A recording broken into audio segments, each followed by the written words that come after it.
یہ وہ ہستی ہے جس کے لیے امام الانبیاء صلی اللہ علیہ وآلہ وسلم نے اپنا چاند سا بیٹا قربان کر دیا۔ احادیث طیبات میں آتا ہے کہ رسول اللہ صلی اللہ علیہ وآلہ وسلم کی گود مبارک میں ایک طرف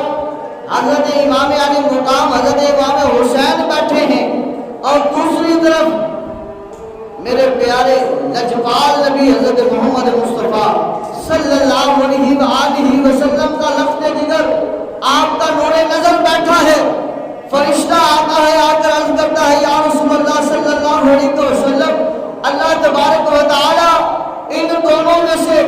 ایک کو حاصل کرنا چاہتا ہے، بتائیے آپ ان دونوں میں سے کسے اپنے پاس رکھنا چاہتے ہیں اور کسے خدا تعالی کو دینا چاہتے ہیں؟